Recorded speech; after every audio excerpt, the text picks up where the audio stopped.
Agents of S.H.I.E.L.D. episode 9 titled Repairs.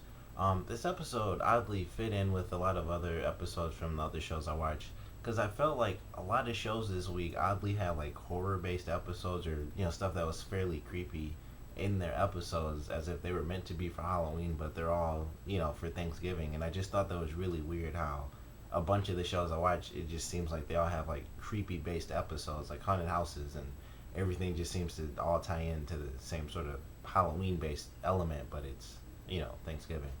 But it was a great episode. We got some pretty cool information. We finally learned May's past. We still don't have all the information because the person who gave us the most information, that being Coulson, even he doesn't know the specifics of what happened, to May when she went to rescue those people.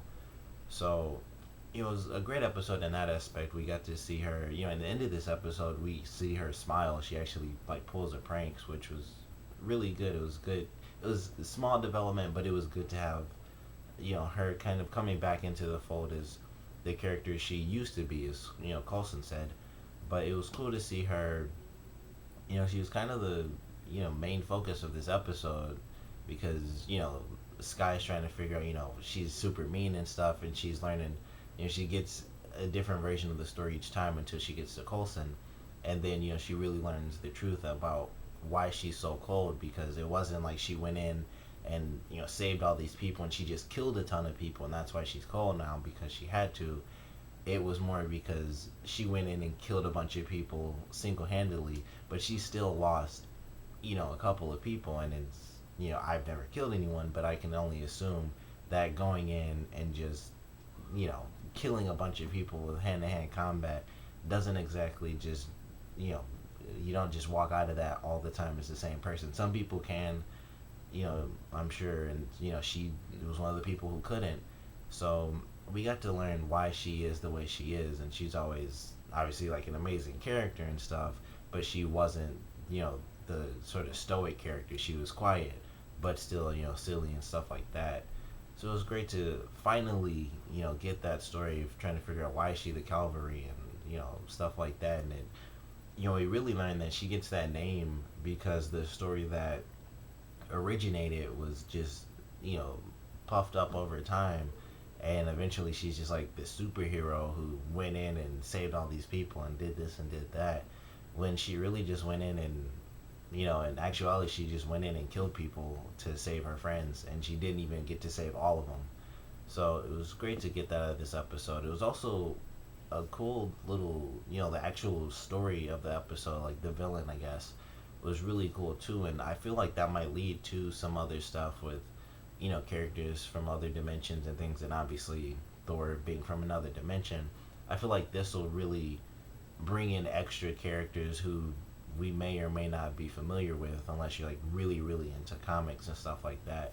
So I'm excited for that. I thought it was a great concept where, it was basically like a dimensional rift, and it kind of sucked this guy in, and so he was kind of stuck between worlds. And it wasn't that he was a guy with superpowers.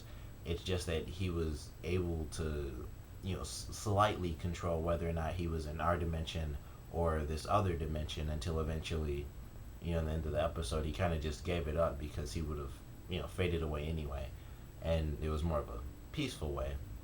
But it was cool to see him go around. The effects around him were cool. How he was kind of materialized but dematerialized at the same time, and it was sort of that like kind of misty material type thing where you could kind of see like every cell sort of coming off of him like smoke.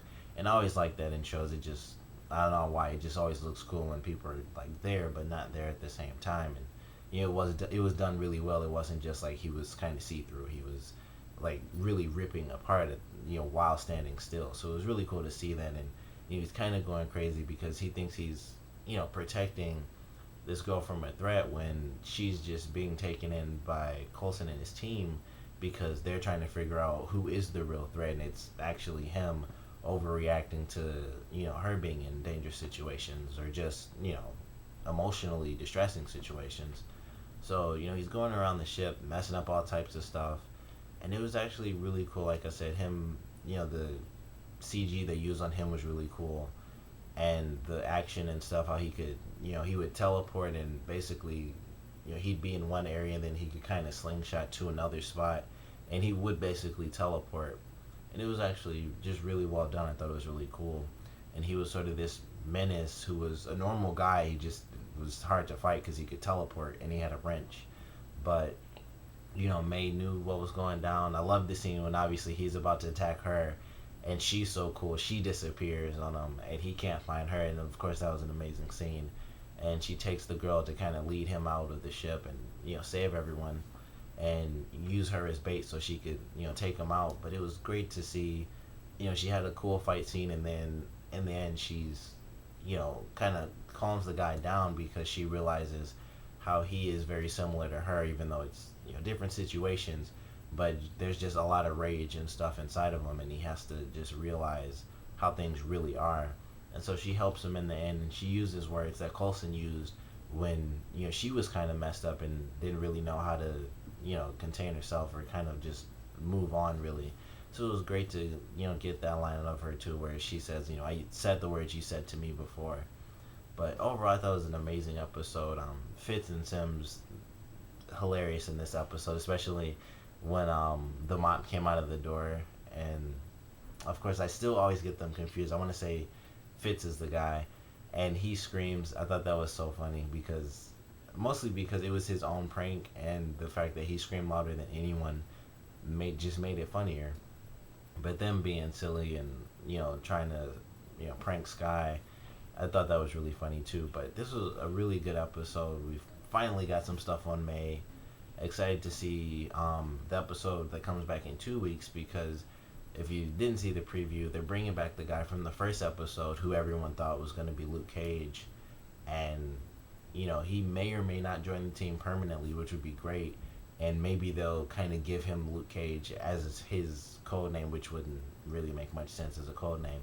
But maybe that's how they'll kind of play it in, or they'll just call him Power Man, kind of like if you watch the Ultimate Spider-Man cartoon, Luke Cage is called Power Man in that, and I've never heard him called Power Man ever before that cartoon. So they might give him that name for some random reason, because no one has code names obviously, but they might kind of do that just for us fans, so we do have Luke Cage in a sense at least.